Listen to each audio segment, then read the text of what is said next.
এখানে আপনারা দেখতে পাচ্ছেন এই চা গাছটি পুরোপুরি মারা গেছে। এর বেঁচে ওঠার আর কোনো সম্ভাবনা নেই। অলরেডি ডেথ, অলরেডি মারা গেছে এটা। আচ্ছা, দেখুন, তাছাড়া পুরো বাগানটা দেখে নিন। বাগানটা কিন্তু সুন্দর, অবশ্যই খুব সুন্দর। সব জায়গায় পাতা আসেনি ঠিকঠাক মতো। নতুন বাগান, এখনও 2 বছর হয়নি এটার। দেখে নিন পাতাগুলো, দেখুন পাতা যেগুলো এসছে, নতুন বার্ড যেগুলো এসছে খুব ভালো এসছে। এই তো, এই তো দেখুন,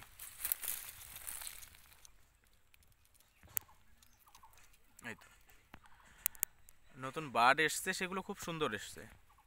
আচ্ছা, তো আমি যেটা দেখাতে চাচ্ছি আপনাদের, এই দেখুন গাছটা, এই গাছটা পুরোপুরি মারা গেছে। এই গাছের গোড়াটা যথেষ্ট শক্ত, মানে গোড়াতে যে উই পোকা অ্যাটাক করেছে বা কোনো সমস্যা, গোড়া পচে যাওয়ার কোনো সমস্যা, সেরকম কোনো সমস্যা নেই। গোড়াটা যথেষ্ট শক্ত, যথেষ্ট, মানে একটা সুস্থ গাছ যতটা শক্ত থাকে গোড়াটা, এই সুস্থ গাছ যতটা শক্ত, এটাও সেম ততটাই শক্ত। তাহলে সমস্যাটা কি দেখুন, আমি আপনাদের অন্য একটি গাছে নিয়ে যাচ্ছি, কারণ সেটা আপনারা বুঝতে পারবেন খুব ভালোভাবে। চলুন সমস্যাটা দেখাচ্ছি। এই দেখুন মারা গেছে, এই দেখুন মারা গেছে। এই রাস্তা দিয়ে যাতায়াত করার সময় আমি বাগানে লক্ষ্য করে দেখি যে প্রচণ্ডভাবে, মানে প্রচুর গাছ মারা গেছে। তো এখন আমি আপনাদের সমস্যাটা দেখাচ্ছি। চলুন, এমন একটি গাছ আমি দেখাচ্ছি যেটাতে আপনি সমস্যাটা খুব ভালো করে বুঝতে পারবেন। এই দেখুন, এই গাছটি দেখুন, এই গাছটি দেখুন, এবং এখানটায় দেখুন, এই যে গাছের ছালটা খেয়ে ফেলেছে, দেখেছেন? এই দেখুন, গাছের ছালটা কিন্তু খেয়ে ফেলেছে, ঠিক আছে? তারপর দেখুন, এই যে, এই যে গাছের ছাল খেয়ে ফেলেছে। কিসে খেয়েছে? ছাগলে। ছাগল গাছের, চা গাছের ছাল চারপাশে খেয়ে ফেলছে। এতে কি হচ্ছে? গাছ এই কারণের জন্য মারা যাচ্ছে।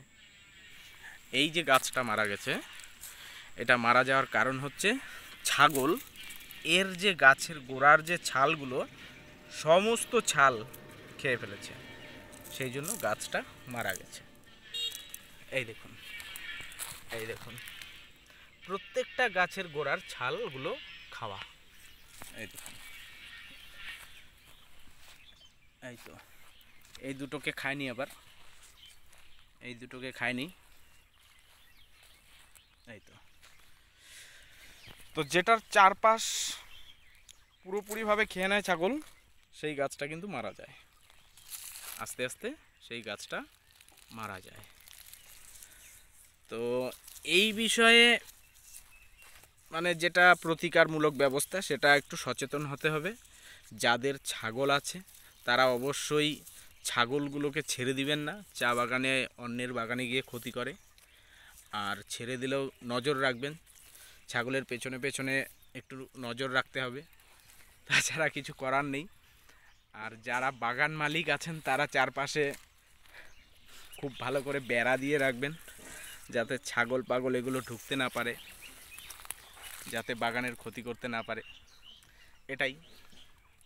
তাছাড়া আর কিছু করার নেই, কারণ ছাগল তো ও বুঝবে না, ও তো আসবেই, ও তো জানবে না যে এটা চা বাগান, চা বাগানের গোড়া, এই জায়গার ছালগুলো খাওয়া যাবে না, সেটা তো বুঝতে পারবে না। তো সেই জন্য যাই হোক, যাদের ছাগল আছে একটু নজর রাখবেন, সতর্ক রাখবেন, ছেড়ে না দিয়ে বেঁধে রাখবেন, এবং যাদের চা বাগান আছে চারিপাশে বেড়া দিয়ে রাখবেন খুব ভালোভাবে। এই তো, তো যাই হোক, বাগানটা দেখলেন, কমেন্ট সেকশনে জানাবেন কেমন লাগলো। আর ভিডিওটা ইউটিউবে দেখে থাকলে একটু সাবস্ক্রাইব করে সাপোর্ট করবেন, লাইক কমেন্ট শেয়ার এগুলো আশা করছি আপনাদের থেকে। ভালো থাকবেন। নমস্কার, ভালো থাকবেন, সবাই ভালো থাকুন।